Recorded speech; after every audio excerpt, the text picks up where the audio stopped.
100만 명, 한 곳에 모인 사람의 숫자입니다. 그런데 사고가 단 한 건도 없었습니다. 저는 이 보고서를 보고 코웃음 쳤죠. 말도 안 돼. 이건 데이터 오류야. 저는 유엔 재난 분석관입니다. 20년 동안 전 세계 대형 참사를 분석해왔어요. 10만 명만 모여도 사고가 터집니다. 50만 명이면 사망자가 나오죠. 그런데 한국 서울에서 100만 명이 모였는데 사고 0건이라고요? 거짓말이거나 축소 보고겠지. 저는 직접 확인하러 갔습니다. 그리고 제가 본 건 제 20년 경력을 완전히 뒤집어버린 광경이었습니다. 본격적으로 시작하기 전에요. 지금 어디서 보고 계신지 댓글 남겨주시고요. 구독과 좋아요, 알림 설정까지 미리 해두시면 이 이야기가 훨씬 더 재미있게 느껴지실 겁니다.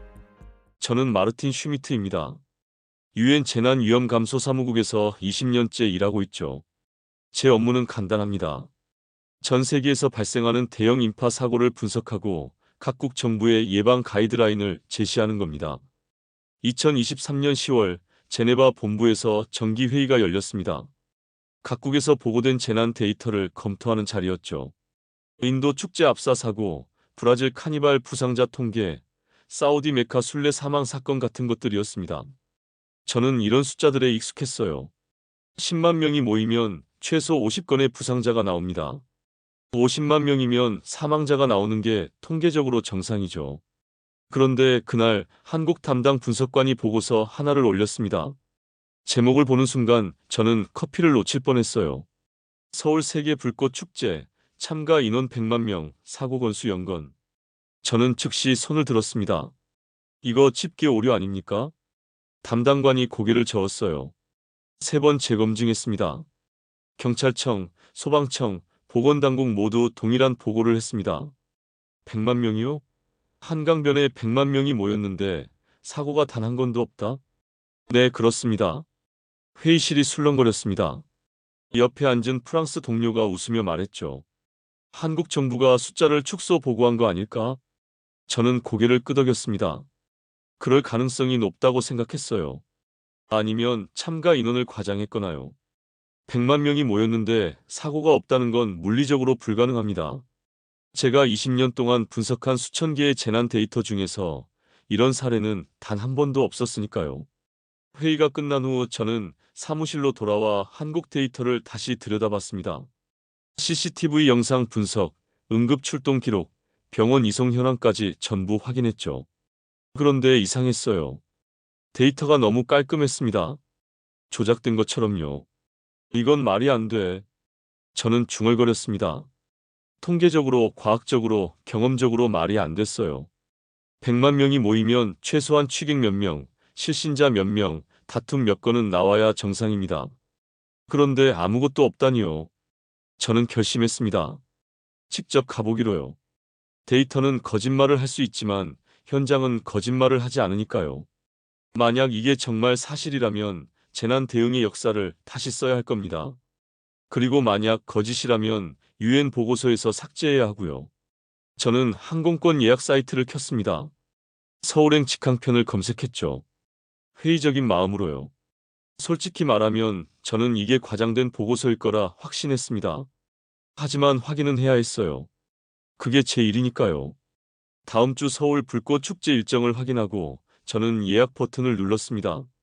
인천공항에 도착한 건 금요일 오후 2시였습니다. 저는 입국장을 빠져나오면서 주변을 관찰하기 시작했죠. 재난 분석관의 직업병입니다. 사람들이 어떻게 움직이는지, 동선이 겹치는 곳은 없는지, 혼잡도는 어떤지 자동으로 분석하게 되거든요. 공항은 깔끔했습니다. 아니, 깔끔하다는 표현으로는 부족했어요. 바닥에 휴지 하나 없었고 안내 표지판은 5개 언어로 정확하게 번역되어 있었죠. 사람들은 줄을 서서 차례를 기다렸습니다. 새치기 하는 사람도 큰 소리로 떠드는 사람도 없었어요. 공항철도를 탔습니다. 배차 간격은 정확히 6분이었죠. 열차 안은 조용했어요. 수십 명이 타고 있었지만 통하는 사람이 한 명도 없었습니다. 모두 스마트폰을 보거나 이어폰을 끼고 있었죠. 저는 메모장을 꺼냈습니다. 대중교통 이용자들의 자발적 정숙 유지. 강제 안임. 서울역에 내렸습니다. 퇴근 시간대였죠. 수천 명이 동시에 움직이고 있었습니다. 제 경험상 이 정도 인파면 부딪힘이나 다툼이 최소 서너 건은 발생합니다. 그런데 놀라운 일이 벌어졌어요. 사람들이 서로 비켜줬습니다. 누가 시키지도 않았는데요. 에스컬레이터에서는 모두가 오른쪽에 섰고 왼쪽은 비워뒀죠. 급한 사람들이 지나갈 수 있게요. 지하철 문이 열리자 사람들은 양옆으로 갈라서서 내리는 사람을 먼저 기다렸습니다. 저는 멍하니 서 있었습니다. 이건 훈련된 거야 아니면 문화야? 숙소로 가는 택시 안에서 기사에게 물었습니다. 서울 사람들은 다 저렇게 질서를 잘 지킵니까? 기사는 웃으며 대답했어요. 뭐 그냥 그렇게 배웠죠. 어릴 때부터요. 법으로 정해진 겁니까? 아니요. 그냥 안 그러면 눈치가 보이잖아요. 눈치. 재미있는 단어였습니다. 법적 처벌이 아니라 사회적 시선이 통제 수단이라는 뜻이었죠. 호텔에 짐을 풀고 거리로 나갔습니다. 명동이라는 번화가였어요. 주말 저녁이라 사람들로 가득했죠. 저는 횡단보도 앞에 섰습니다. 신호가 빨간불이었어요. 차는 한 대도 없었습니다. 유럽이라면 사람들은 그냥 건넜을 겁니다. 그런데 아무도 안 건넜어요. 신호가 바뀔 때까지 20명 넘는 사람들이 서서 기다렸습니다. 차가 없는데도요. 저는 옆에 서 있던 젊은 여성에게 물었습니다. 차가 없는데 왜 기다리세요? 그녀는 이상하다는 표정으로 저를 봤어요. 신호가 빨간불이잖아요. 하지만 차가 없는데요. 그래도 규칙이니까요. 규칙이니까. 합리적 이유가 아니라 규칙 그 자체가 이유였습니다. 저녁을 먹으러 식당에 들어갔습니다. 웃긴 일이 또 벌어졌죠. 사람들이 식사를 마치고 나갈 때 자기 자리를 정리했습니다. 휴지를 모으고 물컵을 한 곳에 모아놨어요. 종업원이 요청하지도 않았는데요. 저는 노트에 또 적었습니다. 무의식적 규칙 준수. 감시 없이도 작동하는 시스템. 호텔로 돌아와 침대에 누웠습니다. 머릿속이 복잡했어요. 이건 평범한 일상이었습니다. 특별한 이벤트도 위기 상황도 아니었죠. 그런데 사람들은 지시 없이 질서를 지키고 있었어요. 저는 중얼거렸습니다. 만약 100만 명이 모여도 이런 식이라면 가능할지도 모른다는 생각이 스쳤습니다. 아직 믿고 싶지는 않았지만요. 토요일 아침 저는 일찍 일어났습니다. 오늘은 현장 사전 답사를 하기로 한 날이었죠. 불꽃 축제가 열리는 여의도 한강공원으로 향했습니다. 지하철 9호선을 탔어요. 토요일 오전인데도 사람들이 꽤 많았습니다. 저는 손잡이를 잡고 주변을 살폈죠. 젊은 커플, 가족 단위, 외국인 관광객들이 보였습니다. 모두 여의도로 가는 것 같았어요. 여의도역에 내렸습니다. 역 출구에 이미 안내 포스터가 붙어 있었죠. 제11회 서울 세계 불꽃 축제. 10월 7일 토요일 저녁 7시. 여의도 한강공원. 그 아래에 작은 글씨로 주의사항이 적혀 있었습니다. 쓰레기는 되가져가기. 음주 절제. 응급상황 시 119 신고. 저는 사진을 찍었습니다. 그리고 한강으로 걸어갔죠. 공원은 넓었습니다. 강변을 따라 수킬로미터가 이어져 있었어요. 저는 줄자와 GPS 측정기를 꺼냈습니다. 동선을 측정하기 시작했죠. 추출입구에서 관람구역까지 거리는 약 800m였습니다. 병목 구간이 최소 3곳 보였어요. 특히 다리 아래 좁은 통로는 문제가 될 게 분명했습니다. 저는 메모했습니다. 예상 위험 지점 1 지하보도. 폭 4m. 인파 집중 시 압사 가능성. 비상구를 찾았습니다. 강변이라 출구가 제한적이었죠. 추출입구 외에는 계단 2개가 전부였습니다. 100만 명이 동시에 빠져나가려면 최소 3시간은 걸릴 거예요. 비상탈출 경로 부족. 대규모 패닉 발생 시 대응 불가. 화장실을 확인했습니다. 임시 화장실이 20개쯤 설치되어 있었어요. 계산해보니 터무니없이 부족했습니다. 100만 명 중 1%만 동시에 화장실을 찾아도 1만 명인데 화장실은 고작 20개였죠. 위생시설 부족. 혼잡 및 불만 유발 예상. 저는 고개를 저었습니다. 이건 재난이 예고된 상황이었어요. 점심때쯤 공원 벤치에 앉아 샌드위치를 먹었습니다. 옆에서 한국인 가족이 돗자리를 펴고 있었죠. 아버지, 어머니, 그리고 초등학생쯤 되어 보이는 아이 둘이었습니다. 저는 용기를 내서 말을 걸었습니다. 실례지만 내일 불꽃 축제 보러 오시나요? 아버지가 웃으며 대답했어요. 네, 매년 옵니다. 애들이 좋아해서요. 사람이 엄청 많을 텐데 위험하지 않나요? 어머니가 끼어들었습니다. 위험하긴요. 조심하면 되죠. 애들 손만 꽉 잡고 있으면 돼요. 혹시 사고 본 적은 없으세요?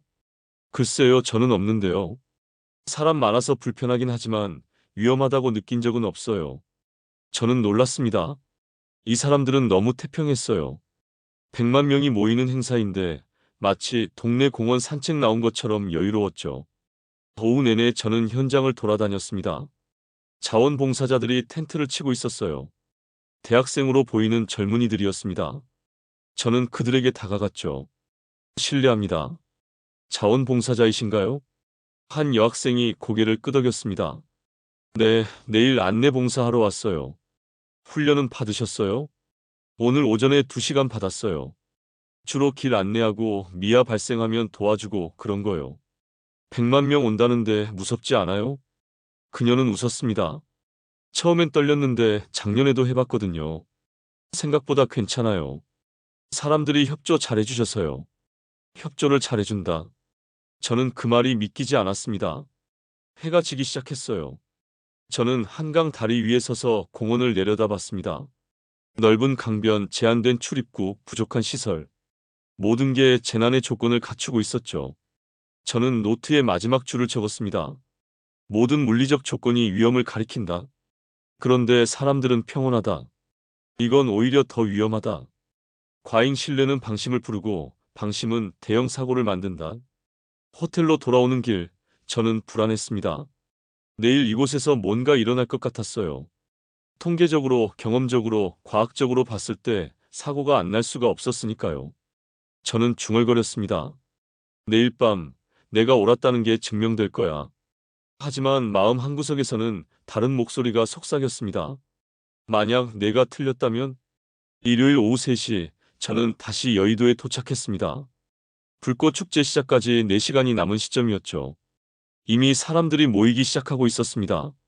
지하철역 출구는 인파로 가득했어요. 저는 시계를 봤습니다.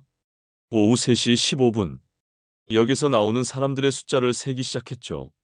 1분에 약 200명. 시간당 1만 2천 명 정도였습니다. 저녁 7시까지 4시간이면 이 출구 하나로만 5만 명이 쏟아진다. 출구는 총 6개였습니다. 단순 계산으로 30만 명. 거기에 버스, 택시, 자가용까지 합치면 100만 명은 충분히 가능한 숫자였어요. 저는 인파를 따라 걸었습니다. 놀라운 건 교통 통제가 거의 없다는 점이었죠. 경찰은 주요 교차로에만 서 있었고 사람들을 강제로 유도하지 않았습니다. 그냥 서 있을 뿐이었어요. 그런데 사람들은 스스로 움직였습니다. 한쪽으로 치우치지 않고 자연스럽게 공간을 나눠 걸었죠. 앞 사람이 느리면 옆으로 비켜갔고 급한 사람이 오면 길을 터줬습니다. 오후 5시쯤 인파는 눈에 띄게 늘어났습니다. 제가 어제 우려했던 병목 지점 지하보도에 도착했죠. 폭 4m의 좁은 통로였습니다. 저는 긴장했어요.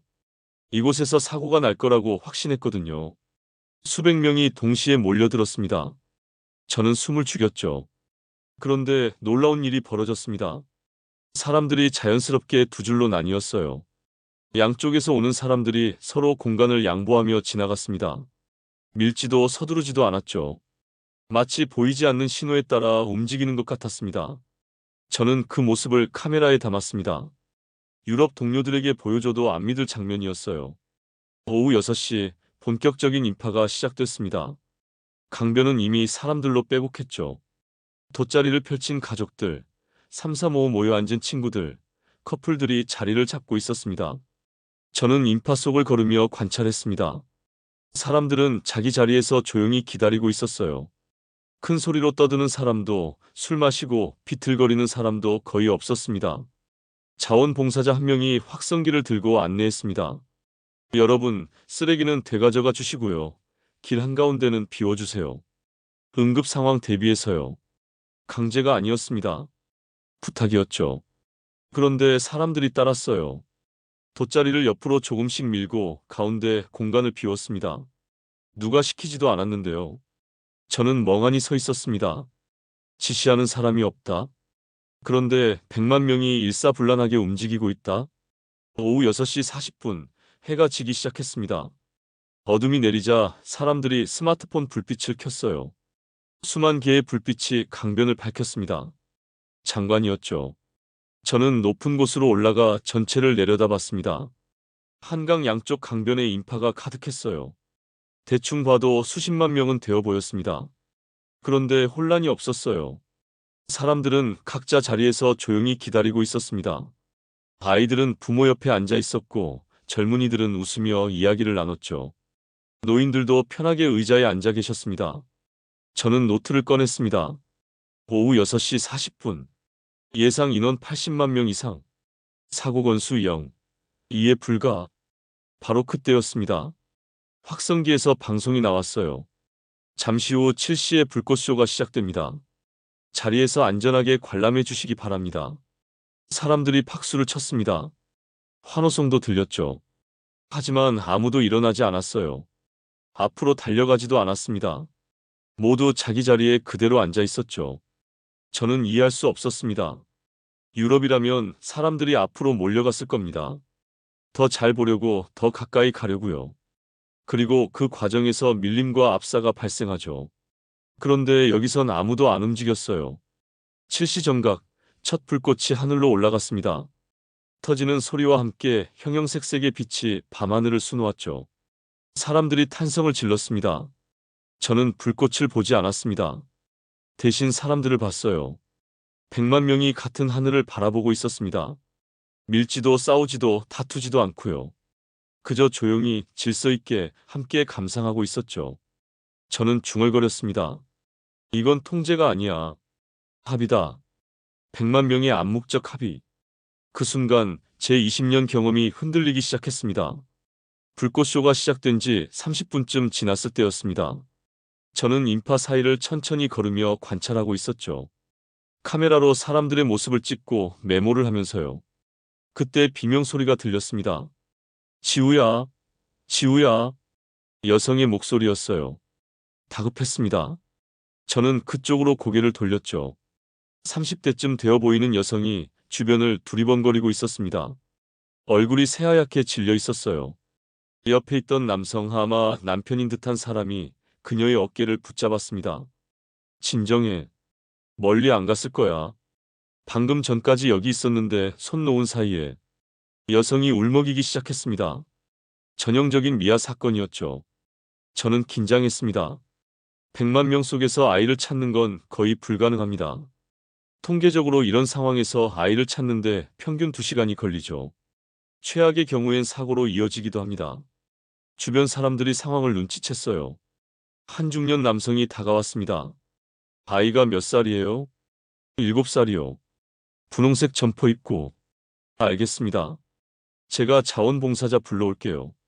남성이 뛰어갔습니다. 1분도 안 돼서 노란 조끼를 입은 자원봉사자 2명이 왔어요.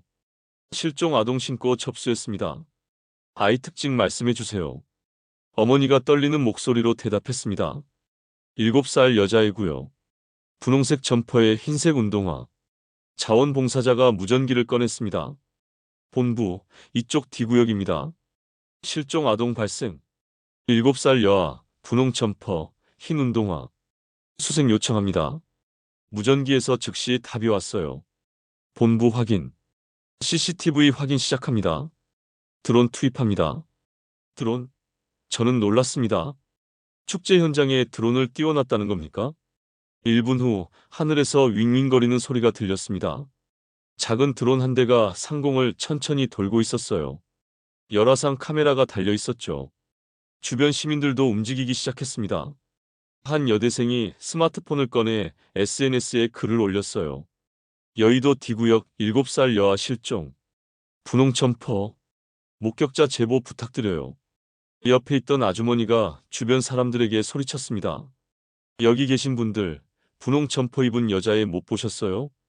사람들이 주변을 둘러보기 시작했습니다. 자기 자리에서 일어나 주변을 살폈죠. 저는 이 광경을 믿을 수 없었습니다. 누가 조직한 것도 아닌데 수십 명이 자발적으로 수색에 나선 거예요. 3분쯤 지났을 때 무전기에서 소리가 났습니다. CCTV 확인 결과 이 구역 화장실 방향으로 이동한 아동 포착.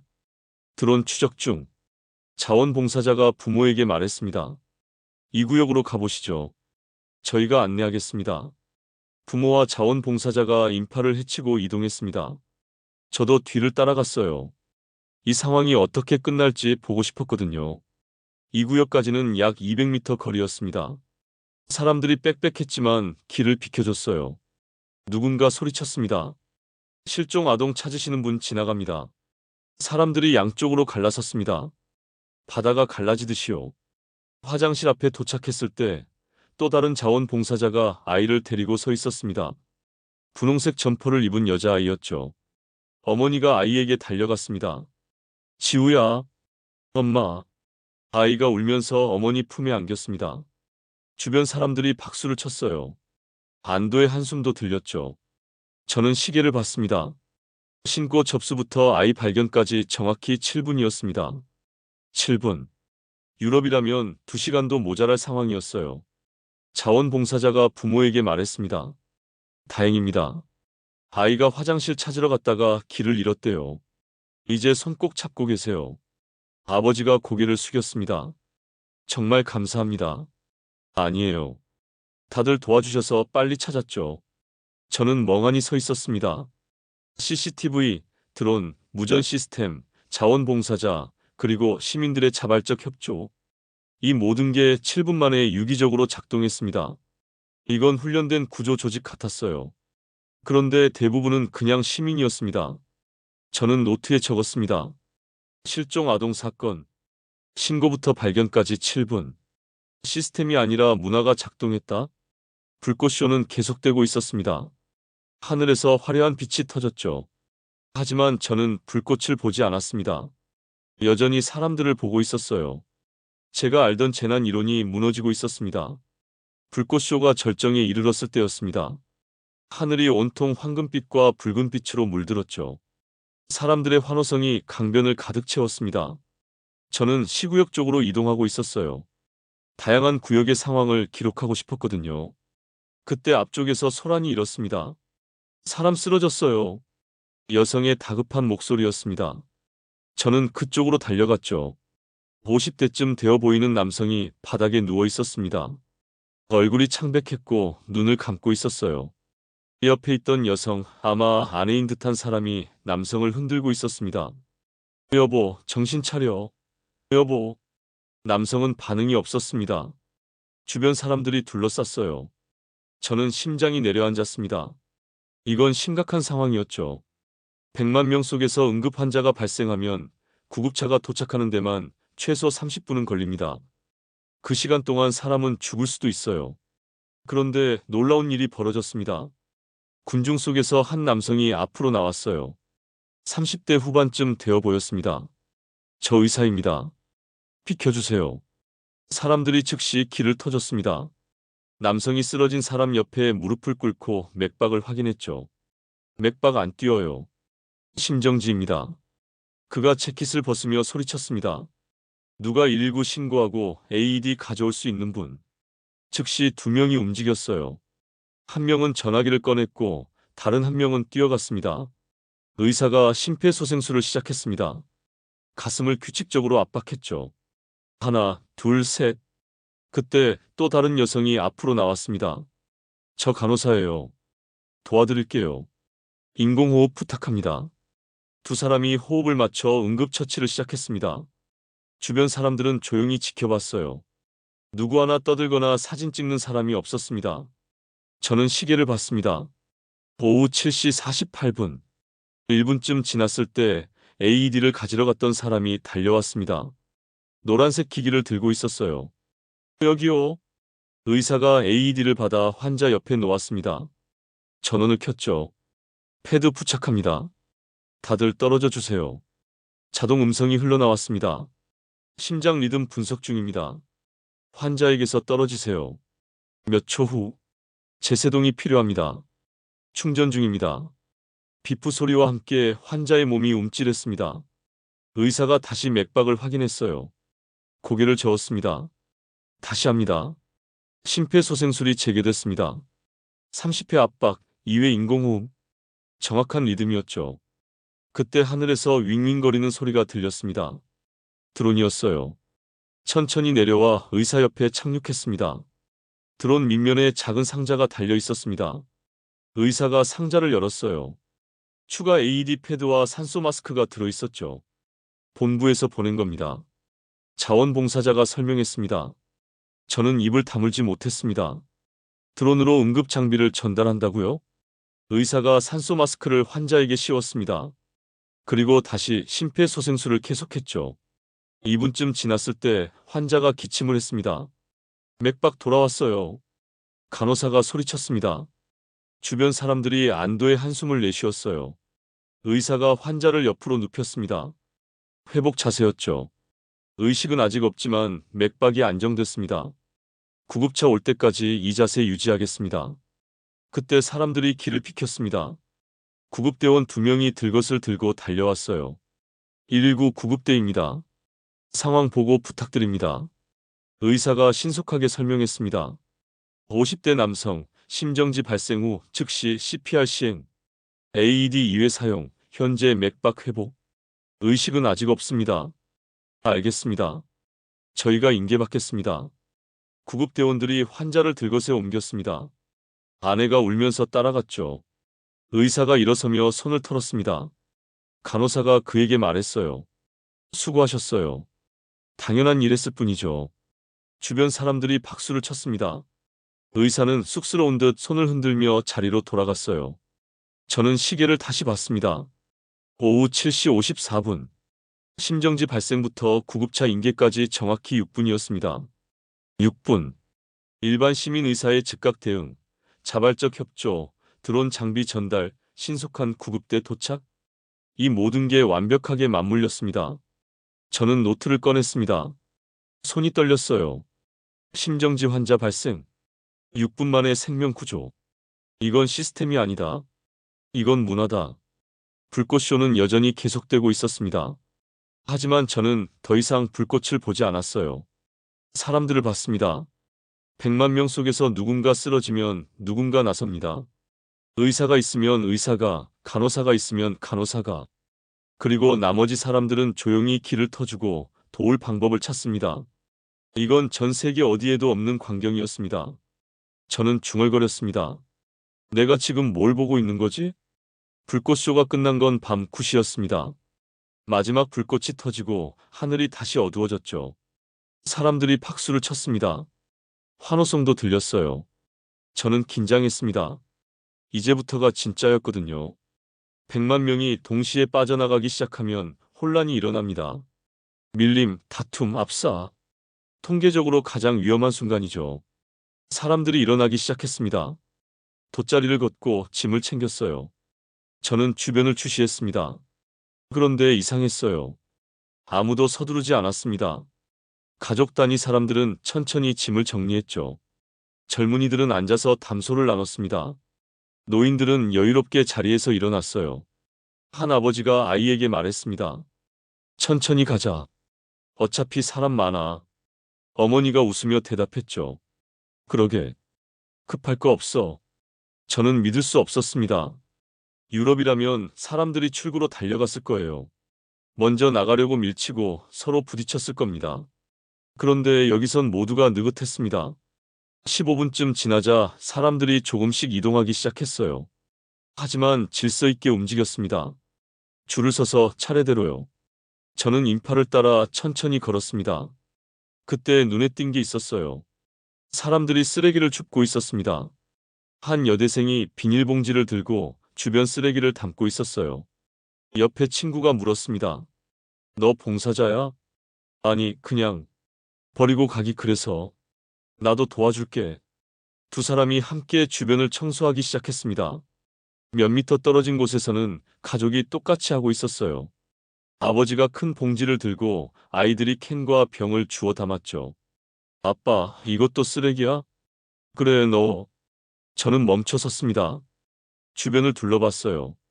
곳곳에서 사람들이 쓰레기를 줍고 있었습니다. 자기가 버린 것만이 아니었어요. 남이 버린 것도 함께 주웠습니다. 한 중년 남성이 담배꽁초를 줍고 있었습니다. 휴대용 재떨이에 넣더니 주변에 떨어진 꽁초까지 모았죠. 아저씨, 그거 아저씨 거 아니잖아요. 지나가던 청년이 말했습니다. 그래도 주워야지. 안 그러면 강에 떠내려가잖아. 청년이 웃으며 고개를 끄덕였습니다. 저도 도와드릴게요. 둘이 함께 쓰레기를 주웠습니다. 저는 카메라를 꺼냈습니다. 이 장면을 기록해야 했어요. 안 그러면 아무도 안 믿을 테니까. 30분쯤 지나자 놀라운 광경이 펼쳐졌습니다. 강변이 깨끗해지고 있었어요. 아까까지 100만 명이 있던 자리였습니다. 음식을 먹고 음료를 마셨죠. 당연히 쓰레기가 산더미처럼 쌓여야 정상입니다. 그런데 바닥이 보였습니다. 곳곳에 쓰레기 봉투가 놓여 있었지만 바닥에 널린 쓰레기는 거의 없었어요. 사람들이 자발적으로 치웠던 겁니다. 자원봉사자들이 쓰레기 봉투를 수거하러 다녔습니다. 한 봉사자가 감탄하며 말했어요.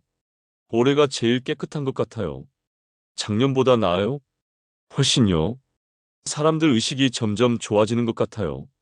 저는 벤치에 앉았습니다. 다리에 힘이 풀렸어요. 이 정도면 훈련된 군대였습니다.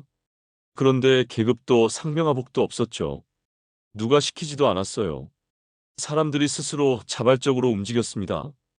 밤 10시쯤 저는 지하철역으로 향했습니다. 여전히 인파가 많았지만 혼란은 없었어요. 모두가 줄을 서서 기다렸습니다. 역 플랫폼에서 한 노인이 젊은이에게 말했습니다. 수고했네. 쓰레기 줍는 거 봤어. 아, 당연한 거죠. 요즘 젊은이들 참 괜찮아. 젊은이가 쑥스럽게 웃었습니다. 전철이 도착했습니다. 문이 열리자 사람들이 양옆으로 갈라섰어요. 내리는 사람을 먼저 기다렸죠. 저는 전철 안에서 창밖을 바라봤습니다. 한강이 보였어요. 조명이 비춰진 강변은 고요했습니다. 몇 시간 전까지 100만 명이 있던 자리였는데 이젠 텅 비어 있었죠. 쓰레기도 혼란도 사고도 없었습니다. 저는 노트를 펼쳤습니다. 마지막 문장을 적었어요.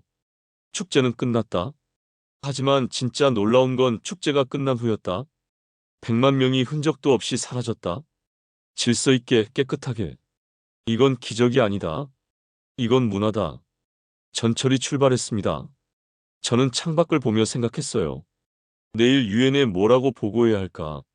20년 경력의 재난 분석관이 본 것은 재난이 아니라 기적이었습니다. 아니, 기적이 아니었어요. 그냥 일상이었습니다. 한국 사람들에겐요. 서울에서 제네바로 돌아온 건 일주일 후였습니다. 저는 사무실 책상 앞에 앉아 노트북을 켰죠. 보고서를 작성해야 했습니다. 하지만 손이 움직이지 않았어요.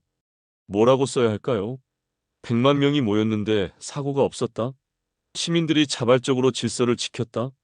실종 아동을 7분 만에 찾았다? 누가 믿겠습니까?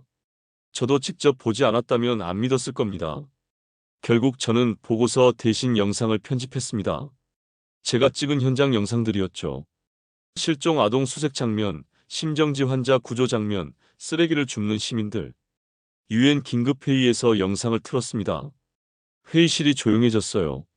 모두가 화면을 뚫어지게 봤습니다.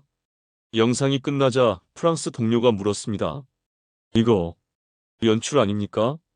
제가 직접 찍었습니다. 연출 없습니다. 믿기지 않는군요. 독일 분석관이 끼어들었습니다. 저도 가봐야겠어요. 직접 확인하고 싶습니다. 회의가 끝난 후 제 영상은 유엔 내부망에 공유됐습니다. 그리고 며칠 후 CNN이 연락을 해왔죠. BBC도 독일 GDF도요. 한국 불꽃 축제 이야기를 다루고 싶습니다. 저는 인터뷰에 응했습니다. 여러 방송사와요. 저는 데이터를 믿지 않았습니다. 그래서 현장에 갔죠. 그런데 이건 데이터보다 더 완벽했습니다. 사람이 만든 질서였습니다. 방송이 나간 후 제 이메일은 폭주했습니다. 각국 재난관리기관에서 문의가 쏟아졌어요. 한국은 어떻게 그게 가능했습니까? 저는 탑장을 쓰며 생각했습니다. 시스템이 아니었어요. 법도 통제도 아니었습니다. 문화였습니다. 어릴 때부터 배운 질서, 타인에 대한 배려, 공동체 의식. 그게 100만 명을 안전하게 지켰던 겁니다. 저는 보고서 마지막 줄을 썼습니다. 재난 대응은 시스템만으로 되지 않는다. 사람이 핵심이다. 한국이 증명했다. 저는 그 후 한국을 3번 더 방문했습니다. 그리고 확신했죠. 재난 예방의 핵심은 시스템이 아니라 사람이라는 걸요. 이 이야기가 흥미로우셨다면 구독과 좋아요 부탁드립니다. 다음 영상에서 또 만나요.